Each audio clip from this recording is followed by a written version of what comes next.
Welcome back to the Fantasy Football Heroes. As always, I'm your host, Ernesto Santana, and I'm joined by my co-host, Aaron Bergeron. Bonjour. Today, we've got your top 10 quarterbacks heading into the 2019 season, some news and notes, and just a bit of insight into our strategy when it comes to drafting a QB. But first, a quick question. Who is a player that you are changing your opinion on lately? Someone that you're higher or lower on than you were leading up to the preseason? So I'm going to go here and go someone that I was super high on coming into the end of last season and on the off season.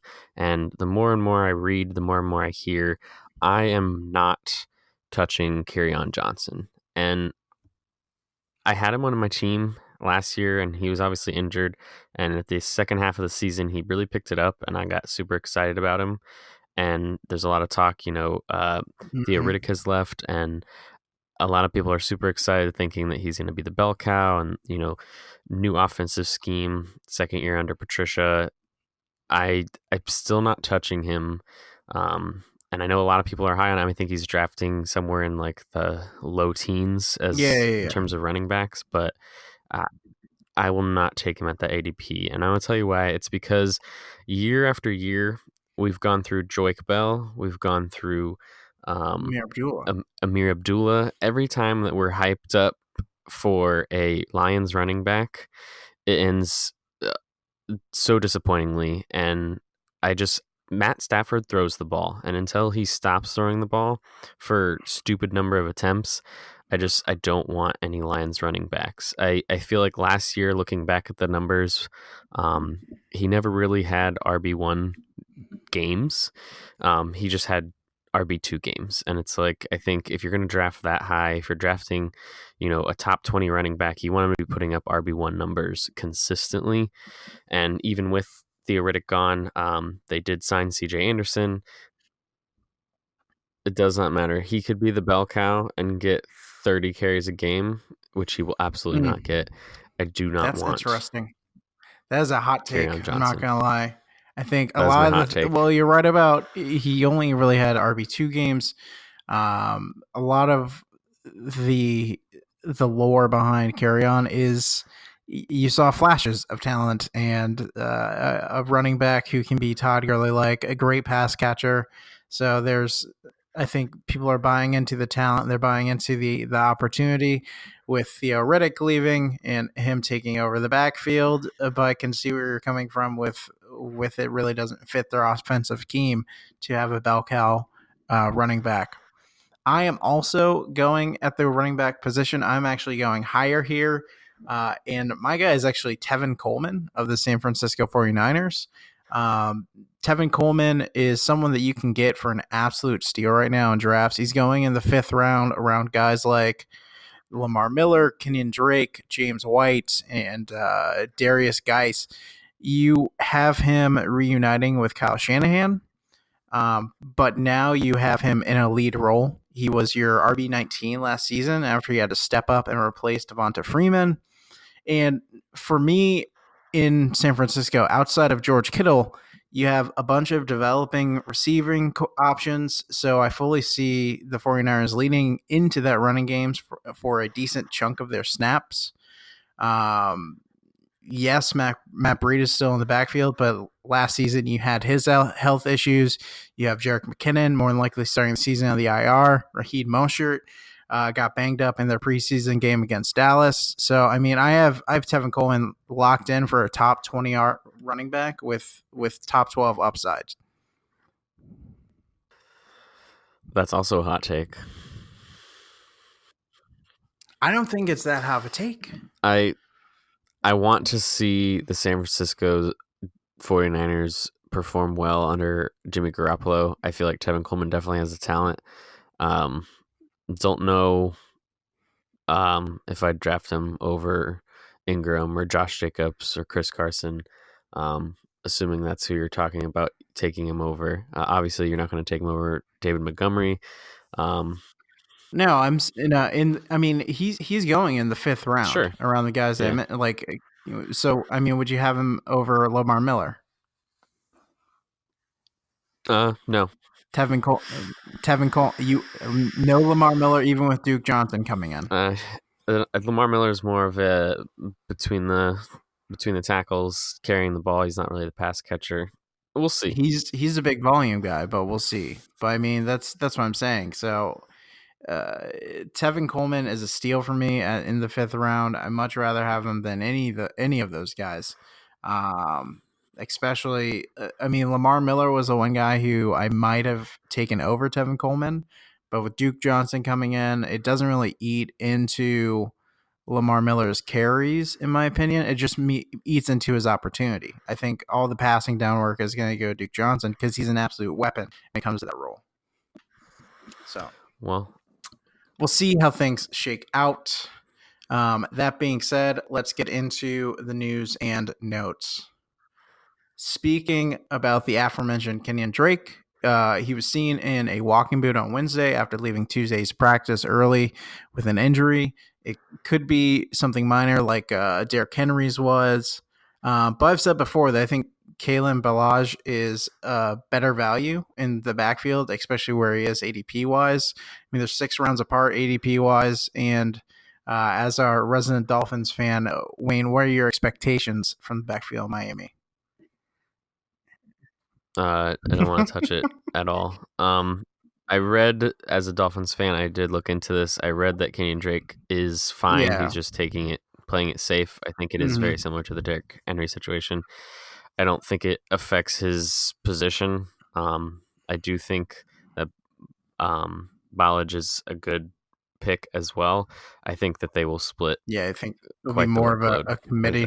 I think it'll be very 50-50. Absolutely. Mm-hmm. 2 other guys that I think it's going to be pretty 50-50 as far as value goes. Pete Carroll stated that he wants Chris Carson and Rashad Penny more involved in the passing game.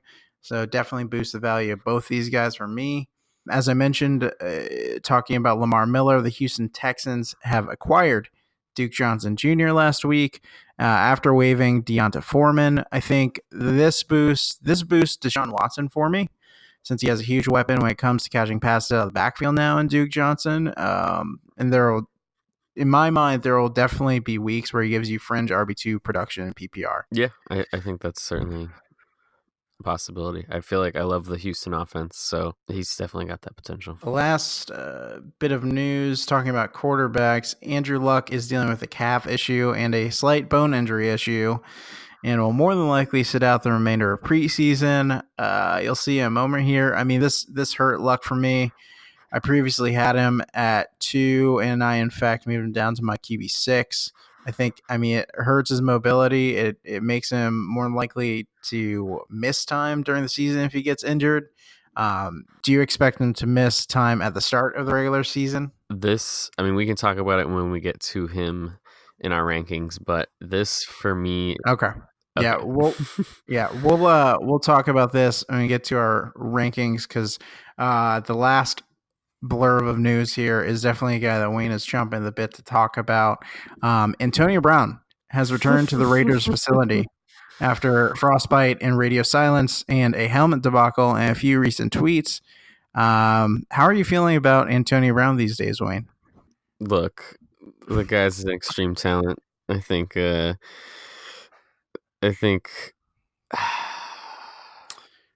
let me ask you this, because you're becoming captain. I don't want to touch it over here. Do you draft Antonio Brown in somewhere in the second round? No, absolutely not. Absolutely not. I still think he's going to get a lot of garbage time. I still think he plays this season. I don't know if he's just doing it to get attention on Hard Knocks. I don't know if he's doing it to get attention elsewhere. I don't know if he's doing it to make Steelers fans love him or love that they lost him. I really don't know. I am loving every second of the hilarity that it is. The craziest thing to me is I saw a tweet yesterday, and it was Antonio Brown.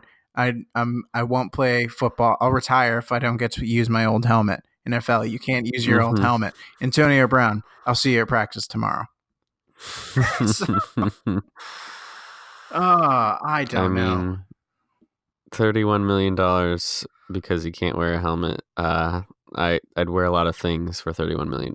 So, um, I I don't think he's taking his new role seriously. I think he knows that he's on a team that does not have the potential that the Steelers had. So I don't know. Take it for what you will. I still think if you end up drafting him and he's on your team, I still think you can feel somewhat confident that he's going to As do expected. wide receiver one numbers. But I think there's going to be weeks where you're disappointed. And I feel like the risk is now skyrocketed for him to do something else stupid between now and the start of the season. So Yeah, who knows? absolutely. I mean, that being said, the other side of that coin is this stuff is definitely hurting his ADP with a number of fantasy football players. So, I mean, if you can get him out of value, sure. now would be the time. If he falls to me in the third round, absolutely, I'm taking Antonio Brown in the third round over David Montgomery. Yeah, if he's still there, I would take him in the third for sure. So let's get into these quarterbacks. You have a big gun. You are not the big gun. Tony, don't be jealous. No, it's subtle, all the bells and whistles. Yeah, it's called being a badass. Fine.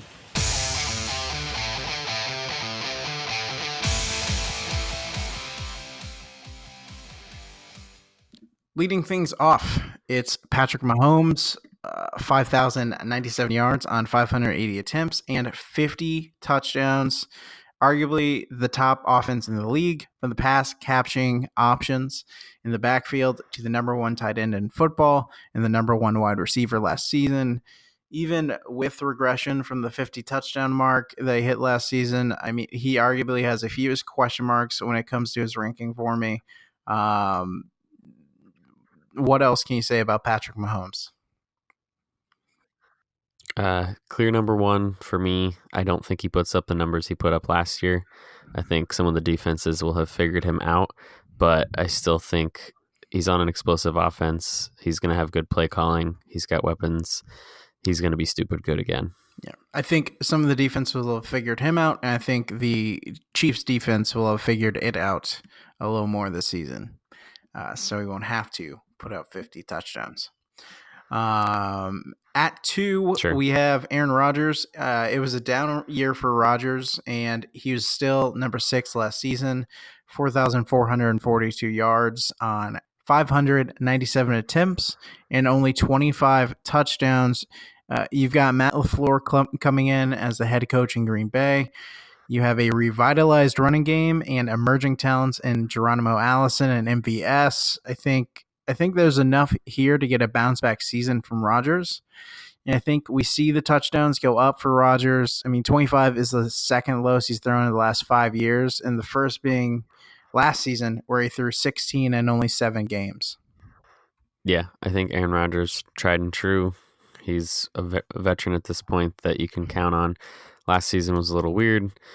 He's had injury seasons as well, but if he stays healthy, I think he's going to be very consistent this year. I don't think he'll have huge games, but he's a smart QB, and he's going to score you the amount of points that you need him to score you every week, as long as he's healthy. And yeah, I think the offense only can go up, and he still posted pretty good numbers last season. So I think as a whole, this is one of the better offenses that he's played with.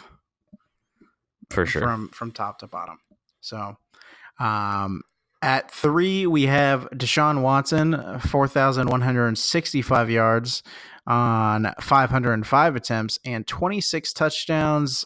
Here's where we see the first display of the two varieties of fantasy relevant QBs. I mean, you have your gunslingers like Aaron Rodgers and Drew Brees on prolific offenses that make their hay through the air. And then you have quarterbacks who kind of fill the gaps on the ground. Watson with 551 yards and 5 touchdowns on the ground last season.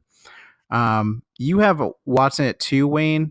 He recently got a bump to 4 for me with the signing of Duke Johnson. I know we'll get into our strategy when it comes to drafting quarterbacks here in a moment. So that aside, you're sitting there ready to take a quarterback. You have Watson available. You have Rodgers available. Do you take Watson over Rodgers? If so, what puts Watson ahead of Rodgers for you? I absolutely take Watson over Rodgers. I feel like Watson is a future Hall of Fame QB if he stays healthy. I think he's a freak in terms of his skill level. He's got stupid good weapons.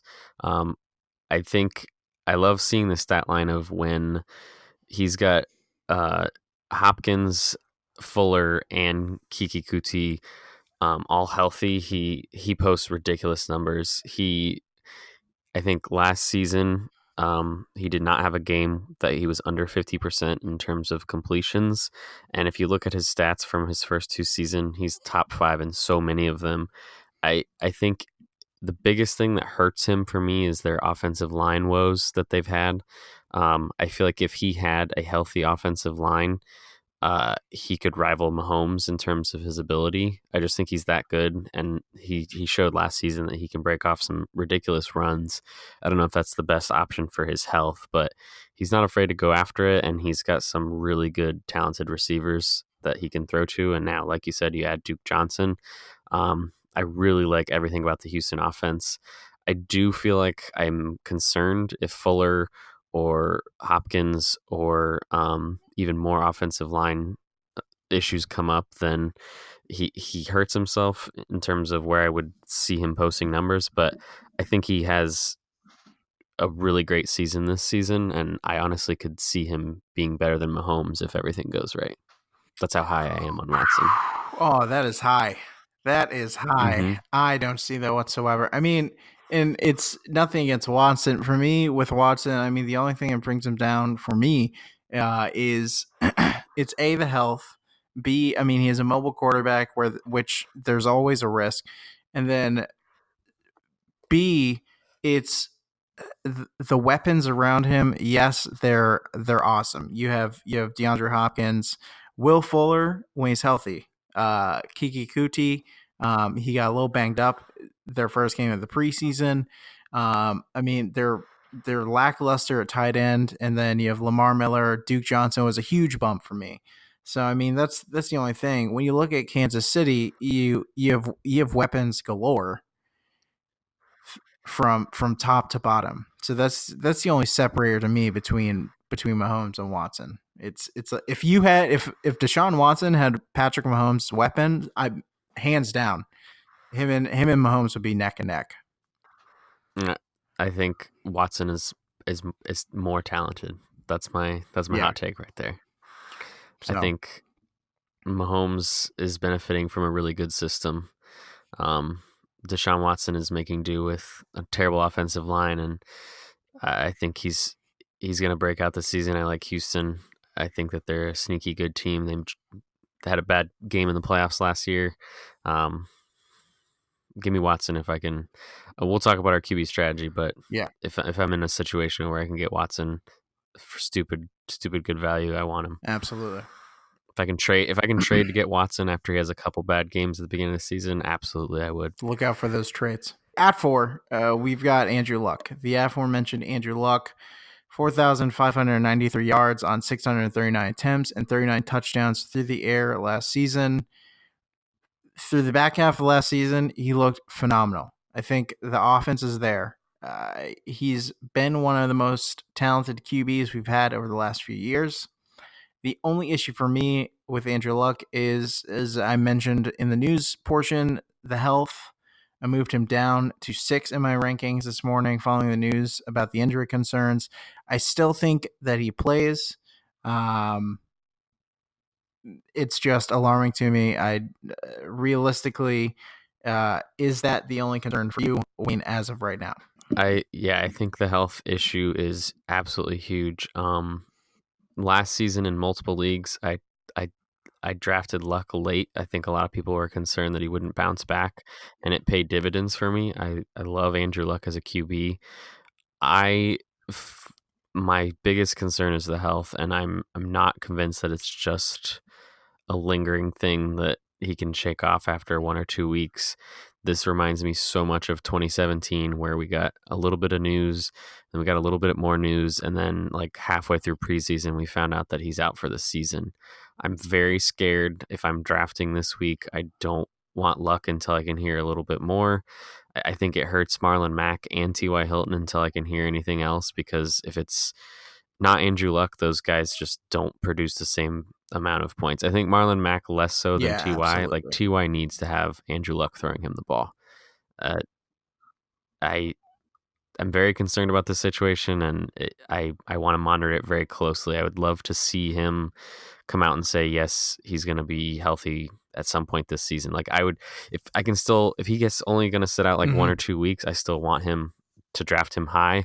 But I'm very nervous that this is going to be oh wait, yeah, we're out like 6 to 8 weeks sort of situation, and then at that point, you're not going to draft a QB that's going to miss that much time when other QBs can get similar amounts of points. But yeah, not fun, especially for the price that you'd have to pay for him. Exactly. If he does stay healthy, I love him. I think he's a great QB, and I think he's got a lot of weapons around him as well. And I like the Colts this year, offensively. If he stays healthy,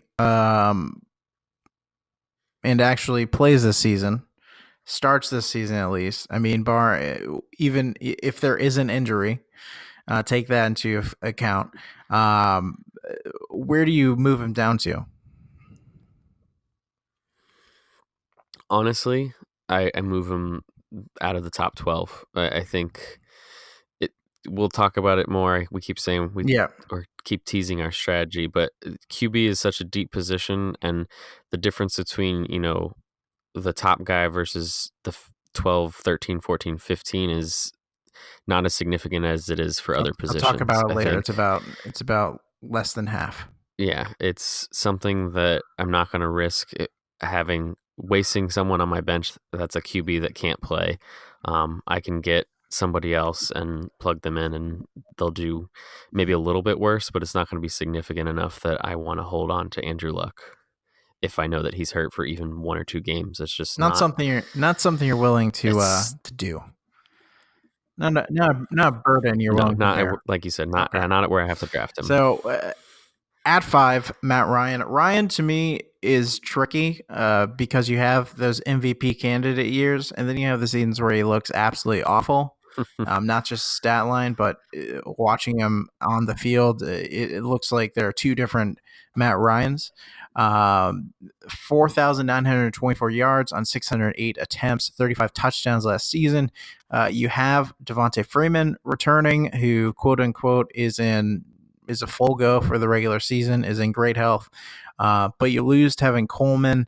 Dirk Cutter rejoins the Falcons as their offensive coordinator. Cutter didn't really make a real effort to boost the run game in Tampa Bay. And the Falcons were in the bottom 9 of rushing offenses in 2014 when Cutter was their OC the last time. To me, the way Dirk runs the offense in combination with the weapons around Ryan, I think it's safe to have it be an up year for Ryan. If one of the 3 guys ahead of him, in my opinion, were to get hurt, we could easily see him in that QB2, QB3 conversation. He plays the Bucs twice. He plays the Bucs twice, so Wayne absolutely loves him. Yeah, I think Matt Ryan, I read a weird stat that he plays like almost all of his games this season in domes, or at least like his first 11. And if you see his win percentage when he's in a dome versus when he's not in a dome, it's stupid. It's stupid lopsided. I like Matt Ryan this year. Yeah, I think he has a great year. I mean, you can't. For me, it was a question. I can't love Austin Hooper, and I can't love Calvin Ridley, and I can't love Julio Jones, and not like Matt Ryan. Makes sense. So I love all 3 of those guys. I have to love Matt Ryan. At 6, Baker Mayfield. I have Baker at 3 this season. Bold. And I will tell you why. OBJ, Jarvis Landry, David Njoku, Rashad Higgins, Nick Chubb. I truly believe that the writing is on the wall for the Browns to have a top 5 offense this season. I think Baker likes to air the ball out. Baker can make plays. After the firing of Hugh Jackson from week 9 on, Baker was the QB 10 overall. He was the QB 5 when it comes to touchdowns. And I think you add a guy like OBJ to that offense, you add the benefit of not having Hugh Jackson there. I don't have the injury worries of Luck or Watson. For me, Baker is almost as safe as they come when it comes to health and touchdown production. What say you, Wayne, about the touted Browns offense? I still need to see it to believe it. Like it's all there, but it's there the is Browns. 100% going to be a train sound effect right here in the podcast because the hype train is a rolling. I hope you're right. That city needs that team to be good. Those are some of the most diehard fans that deal with that. It'd be so bad every year. It'd be so bad if they're bad this year. They have everything going for them. It'd be so bad. I'd blame the city. You'd have to blame the city at that point. You'd have to blame the city of Cleveland. It's like you put all the good things together. Like fruitcake. It's like fruitcake, though. Fruit, good. Cake, good. Put them together, nasty crap. Fruitcake is gross.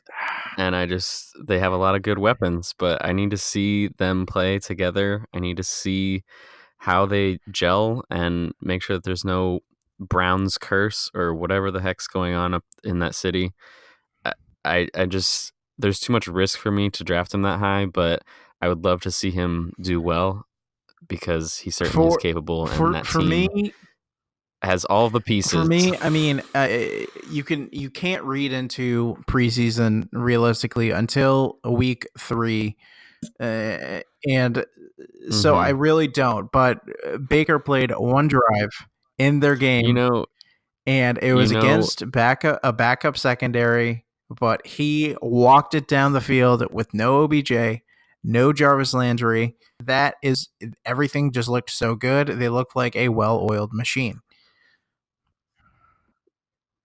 Look, they play the Bucks week 3 in preseason, so Baker's going to be out there for like a full quarter. Going against the Bucks, it's going to you can't take that. They play the Bucks once a year, so Wayne only half likes them. Moving on, at 7, we have Carson Wentz. Much like Andrew Luck, the offense is there. The weapons around Carson Wentz are outstanding. Zach Ertz, Alshon Jeffrey, the addition of Deshaun Jackson, Jordan Howard, Miles Sanders. I think the only question mark for me is whether or not he is fully removed from the ACL tear. Can he scramble the way he did before he went down? This is one of the guys that you were higher than me on, Wayne, so I'm assuming you see it going well for Wentz this season. Yeah, like I sort of said when we talked about Andrew Luck, I took a risk on him when he came back from injury, and it paid off. I think the Eagles is another system where I feel like, I mean, if Nick Foles can win a Super Bowl with that offense, Carson Wentz, I think, is a better talent. And as long as he's half of, not half, but like as long as he's still mostly what he was before the injury, I think that system just allows the QB and the offense to score points. Tons of weapons. They made a lot of changes to their offensive line and added some receivers for him.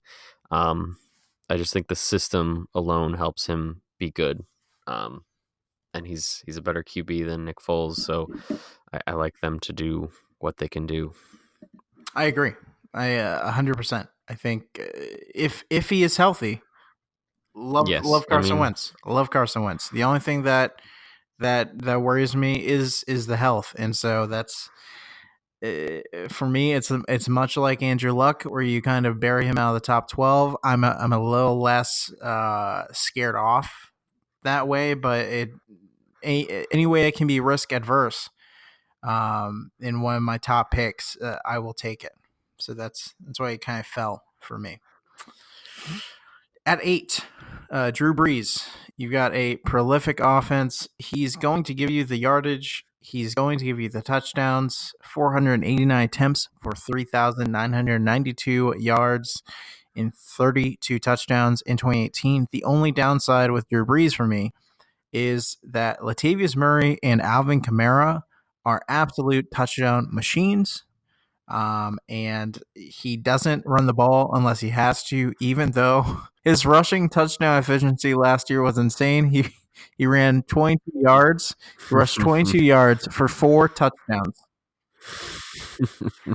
And that's why he's at 8 for me, outside of his fantastic rush touchdown efficiency. I mean, that's just it. I mean, they bring in a guy like Latavius Murray, who for his career has been a goal line guy. He was great at it in Minnesota. He tried to be the workhorse in Oakland. It didn't really pan out, and he made his hay at the goal line. I mean, you have Alvin Kamara with 14 touchdowns on the ground last season. So I think I just see the touchdown numbers going down for Drew Brees. I think Oakland, geez. I think New Orleans throws a lot more this year, though. I feel like Ingram was sort of the guy who would, take the ball, run it up, and just get flat rushing yards. I feel like with Kamara, they're going to throw it a lot more. I think they're going to air it out to their receivers. And yes, Latavius Murray is going to get goal line work, but I just feel like his yardage goes up. And I honestly feel like touchdowns are going to be fine. Maybe down a little, but I still like Drew Brees. I mean, that's the only thing for me is exactly what you said. I think his middle of the field yardage definitely goes up. It's just the goal line. I mean, you have the addition of Jared Cook, which is a great addition for him. We talked about him in our tight end rankings. And I mean, it's a step up from Ben Watson. Yeah. They're going to be at the goal line, and you think it's going to Latavius Murray, but that's how Drew Brees gets 4 touchdowns on 22 yards. Yeah, I mean, no running back rivals Drew Brees' rushing touchdown efficiency. So that's why he is at 8. At 9, all right. So 9 and 10. This is where, I mean, you can have 2 guys rotate in and out of these 2 spots here, but the first 8 kind of a lock. 9 and 10. He snuck in because I moved him up, and we have Cam Newton. Listen, he had the injury last season, so we didn't see deep threat Cam Newton that we're used to. Still a top 12 finish, 3,395 yards on 471 attempts and 24 touchdowns. He picked it up a bit on the ground, rushing for 488 and 4. Higher than Drew Brees' 22 and 4. But all indications of camp are that we have a healthy Cam Newton going into next season. You have Greg Olsen returning, the backfield being led by the PPR dominant Christian McCaffrey, emerging talent, and DJ Moore and Curtis Samuel. I like 2019 as a bounce back year for Cam. I think he comes out strong. He plays 16 games, and when he plays a full season, he's a top 5 quarterback, finishing 5-2-1 over the last 6 seasons when he plays 16 games. He plays Bucks twice a year. I like him. He plays the Bucks twice a year. That's all you have to say for Wayne. Cam Newton, you can pretty much get him for free right now in drafts. So that just raises his value for me. And finally, number 10, Jared Goff, who I see going undrafted everywhere. The QB7 last season, 4,688 yards, over 561 attempts, and 32 touchdowns. To me, you can't love, much like Matt Ryan, you can't love Robert Woods and Brandon Cooks and Cooper Kupp and Todd Gurley and not like Jared Goff. You have the Rams potentially limiting Gurley's workload this season. And I see it a lot like you see Drew Brees. I see them limiting him to red zone and goal line carries for a majority of his workload, leaving Goff and company to go up and down the field. So you might see a slight downtick in touchdowns, in my opinion, but I believe the yardage stays the same. If it goes up from almost 4,700 yards, I will be extremely impressed. But I think it stays the same for the most part. I think Jared Goff is another QB like Wentz or Mahomes that just benefits from the system that he's in. Like, he's just going to produce yards. He's going to produce touchdowns because that offense is designed to score points. It's just how it's going to work. So I like Jared Goff. Like I said, these guys down here at the bottom, like if you're in a draft and these guys fall to you, you should be happy with them. Take them with confidence. They're going to produce numbers that are not as good as the top guys, but the difference is negligible when it comes to the difference you're going to make up by drafting better running backs and better wide receivers. I mean, that's where you want to get exactly. I mean, that being said, unless you want like a Mahomes or Tyreek stack, or a Mahomes and Kelsey stack, or you want to stack one of those elite quarterbacks with the elite option that you got from them in those earlier rounds, the difference between the QB2 and the QB10 last season was 4 points a game. The difference between the RB2 and the RB10 last season was almost 8 points a game. So nearly double the difference of QB. It's a very small margin from guy to guy, and it gets even worse when you go down the line. So it's a position that is extremely replaceable. You can read matchups week to week and stream the position and do just fine. There are 32 NFL teams, 40 different quarterbacks had a QB1 finish last season. And I much rather build some running back or wide receiver depth and grab a guy like Josh Allen or Dak Prescott. Wayne, I know you like Jameis Winston this season, but one of those guys, for me at least, that I can grab super late while everyone else is clamoring for third string running backs and wide receivers. Absolutely. I think there's a lot of good QBs that are in the 12 to like 18 range that I would be more than happy to take, knowing that I got more depth at wide receiver, running back, or maybe I snuck a tight end that's elite. I've never been the kind of guy that's going to draft a QB early. There's always usually somebody that's bottom of the pack that ends up in the top 10. Not always a guarantee to get that, but there's always that chance that you're going to get one of these late guys. I mean, there's tons of guys that we didn't even mention: Ben Roethlisberger, Phillip Rivers, Jameis Winston, Lamar Jackson. These are guys that I think have the potential, and you never know. They could be top 10 depending on how they do, or somebody else goes down and they just benefit from that. I mean, we didn't even freaking mention Tom Brady. Like, Tom Brady throws the ball. It's like you said, there are so many people that we didn't even mention: Phillip Rivers, Big Ben, Jameis, Dak, Lamar Jackson, Josh Allen, one of my favorites to grab this season, not only because he is on the Bills, but from weeks 11 to 17 last season, he was the RB6 when it comes to rushing, not the QB6, the running back 6 when it comes to rushing.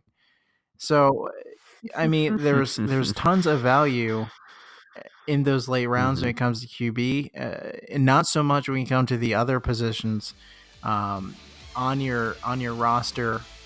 Next week, we will be doing a head-to-head mock draft, and we will talk about the strategies that we utilize going into the draft, some of our favorite picks in those middle rounds, and give you guys a preview into how our actual homeling draft will more than likely shake out. So stay tuned. Follow us on Instagram at The Fantasy Football Heroes. Subscribe on YouTube if you have not already. Wayne, anything you want to say to the fans listening at home? Once again, now we're getting to the nitty-gritty, so good luck on any drafts that you might be having this week. Watch some preseason football. Hopefully week 2 we might get a little bit more action from some of the starters. And that's it. Awesome. Well, anyways, thanks for listening, and we'll catch you next time. Deuces. Deuces.